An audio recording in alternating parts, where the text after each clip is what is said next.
Physics Solutions. Welcome back to our channel Physics Solution 007. Once again to my friends, my students. आज का जो topic है वो क्या है? मोमेंटम का है। टॉपिक है मोमेंटम, इसको हिंदी में कहते हैं समवेग। क्या बोलते हैं? समवेग। यानी ये इसकी क्वांटिटी, किसी मोशन, किसी मूविंग ऑब्जेक्ट की, किसी मूविंग बॉडी की क्वांटिटी को रिप्रेजेंट करता है। कौन? मोमेंटम। उसी को कहते हैं समवेग। यानी संवेग का मतलब है वेग के साथ साथ मास का होना जरूरी होता है। यानी वेलोसिटी के साथ एक मास भी है और दोनों का आपस में मल्टीप्लिकेशन है, तो हम कह सकते हैं कि ये इसका, इस बॉडी का, इस मूविंग बॉडी का संवेग कहलाता है, मोमेंटम कहलाता है। अब इसको हम P से डिनोट करते हैं। कैसे डिनोट करते हैं? P से डिनोट करते हैं। P से डिनोट करेंगे और मोमेंटम इज इक्वल टू होता है mass into velocity. Mass into velocity यानी द्रव्यमान गुणे वेग, यानी P is equal to m into v. और इसका जो हमारा यूनिट होता है वो kg into metre per second. यदि ये आपको फार्मूला डायरेक्ट याद ना हो, इट्स वेरी सिंपल। सिंपल क्या है? हमारे फार्मूले क्या होता है? मास होता है एंड वेट। मास का पता आपको किलोग्राम में मापते हैं, इसका मेजरमेंट किस में करते हैं? किलोग्राम में करते हैं। और वेलोसिटी का पता था आपको मीटर पर सेकेंड। ये मीटर पर सेकेंड था और ये था केस। सबको इकट्ठा कर दो, वो हमारा यूनिट कहलाता है। तो यूनिट अलग से याद करने की कोई विशेष आवश्यकता नहीं होती है। यूनिट को लर्न करने के लिए हम उसी फार्मूले से यूनिट को क्रिएट करते हैं, बनाते। और ये वेक्टर क्वांटिटी है। वेक्टर क्यों है पता है? क्योंकि इसमें वेलोसिटी है और वेग क्या है? वेग के लिए डायरेक्शन होना नितांत आवश्यक होता है। बच्चों, मोमेंटम के बेस पे हमने क्वेश्चन लाया है, जो उसको ध्यान से पढ़िए।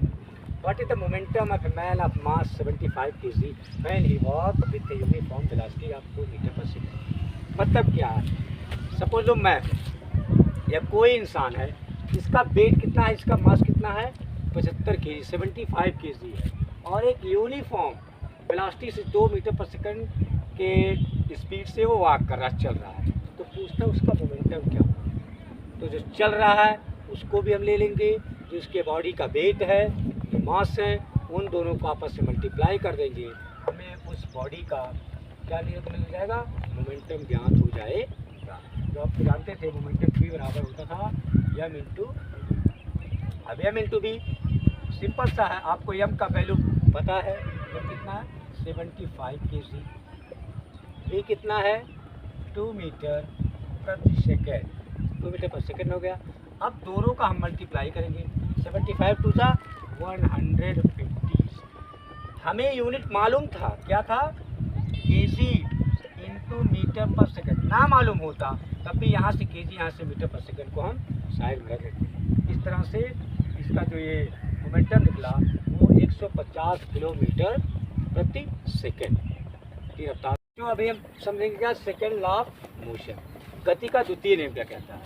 कि the rate of change of momentum, यानी किसी भी बॉडी का जो मोमेंटम है उसकी जो चेंज ऑफ रेट है या रेट ऑफ चेंज है, जिस दर से वो घट या बढ़ रहा है of a body, is directly वो proportional to the net force के इक्वल होता है, जो उस बॉडी पर एक्ट होती, कार्य कर रही होती है। मतलब यदि हमारा फोर्स का मान, फोर्स की वैल्यू बढ़ रही है, इसका मतलब जो हमारा MA है ये भी बढ़ रहा होगा। और यदि ये घट रहा है तो जो फोर्स होगा वो भी घटता ही है। यही इस सेकेंड लॉ का मतलब होता है मोशन में।